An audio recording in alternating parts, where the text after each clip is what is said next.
Cooking food from another country may seem like a daunting task. It doesn't have to be. Join me today on the culinary quest to master the art of cooking larb moo with the guidance of an expert.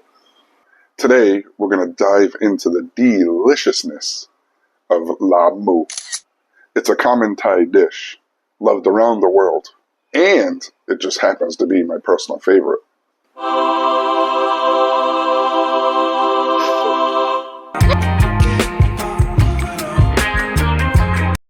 In Thai, larb means a chopped or minced meat, or any protein that you want to use. And moo in Thai means pork.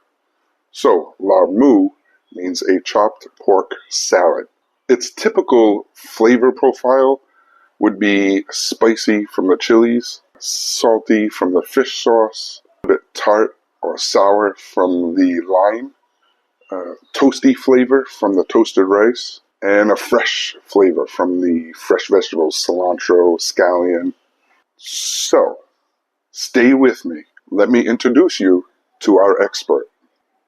I should mention that I have first-hand knowledge that Juan is an excellent cook. She learned from growing up with her grandma, cooking every day, learning from her grandma. She is excellent at cooking Thai food. First thing we're going to need is some ground pork with some fat, probably like a 70-30 mixture. We have here about a half a kilo, which is going to be 1.1 pounds. We also have fish sauce, which in Thai you say what? Nam pa. We have some cilantro. This? Yes. How do you say in Thai? Pak chi. Some scallions.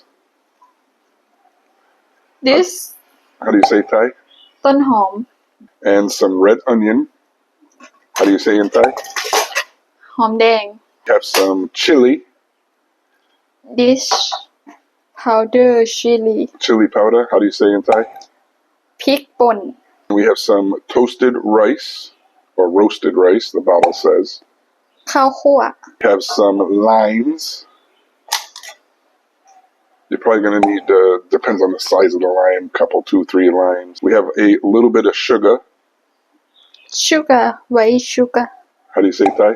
น้ำตาลทราย And we have a mystery ingredient, a surprise ingredient that I'm going to share with you in just a minute, but you're going to have to hold on.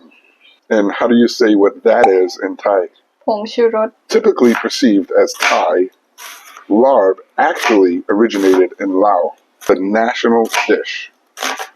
Over time, the dish migrated and became popular in Thailand. Larb was a dish served to guests. It was served at important festivals and special occasions because meat was less consumed. It was very expensive, and the animals were needed for farming.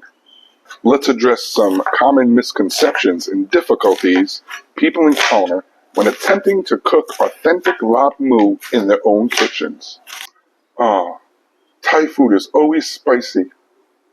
Although chilies are a loved ingredient here, cooking it yourself allows for variations and adjustments. Thai food is always fried, always oily.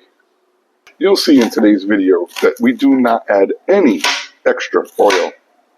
Thai food always adds coconut milk. I don't like coconut. Today, we will not use any coconut milk.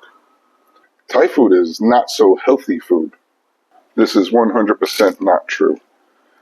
As I said, we won't add any oil, but Thais love to use a lot of fresh herbs and fresh vegetables.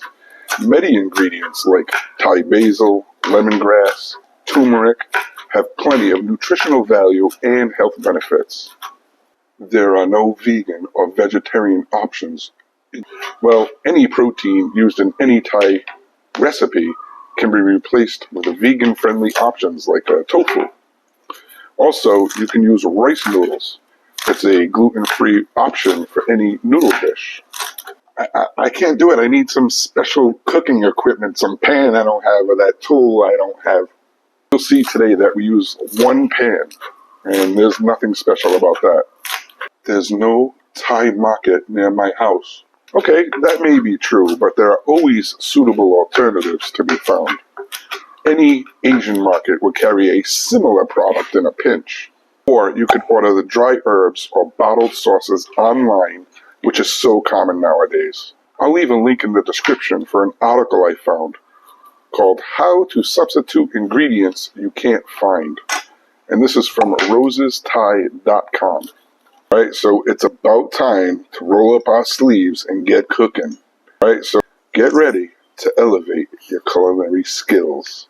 The first step in cooking larb moo is you see we're using a small saucepan.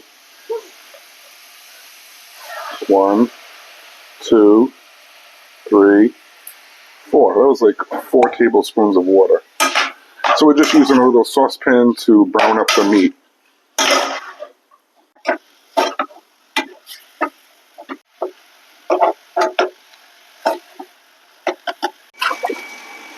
Okay, done. I will change the pork go in big bowl. What she said was she would take the pork out and put it into a big bowl. Yes, that's what I mean. She doesn't want to add all that liquid. We cook the meat, and now she's going to start with the seasoning and flavoring. So we have some lime juice. 1, 2, 3. You like a little bit sour. Yeah, I like sour, so she goes a little bit extra for me. So that's 4. Freshly squeezed lime juice. And now the fish sauce. 1, 2. You can use 2 first. Yeah. Sometimes some people don't like so salty or like that. Right. Recipe that we're using, Juan never usually uses a tablespoon, so we're doing that to give you an idea of a recipe.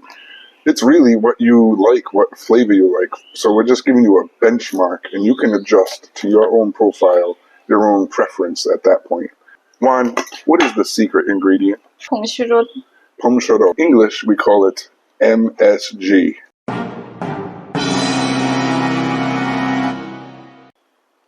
All right, so that is, I don't even know what that is. That is 1/4 of a tablespoon. I know it's a controversial item in America, but I'm going to leave a link in the description that suggests it's not as bad as I have been led to believe. And it's up to you if you want to believe it or not. It's up to you if you want to use it in your recipe or not. That's your own decision, and that's for you to decide. and chili. Yeah. This one's very spicy. Just a little bit. Like a baby, like a 1/10 of a tablespoon, like so very little. If I eat alone, I will put 1 spoon and sugar. And she's going to put a little bit of sugar. Show how much. Just a little bit. Some people don't use, but my recipe we use. She uses it. So that was maybe like 1/4 of a tablespoon, maybe. And this And the toasted rice. How much of that you're going to use? ข้าวคั่ว I think I like to use a lot, I think it's good. 1, Oh my God. 2, 3. Oh, 3 tablespoons. But this is not super necessary, but it is authentic, right? It's like old style, right? Yeah, 2 red onions. I think you put a lot is more yummy. Yeah. This dish is like the perfect combinations of flavor. You're going to love this dish. Much cilantro. We showed it in the beginning was like I use two this. 2 scallions. And 2 stalks of the cilantro. And I will put on. So throw that all in there. And mix. And mix.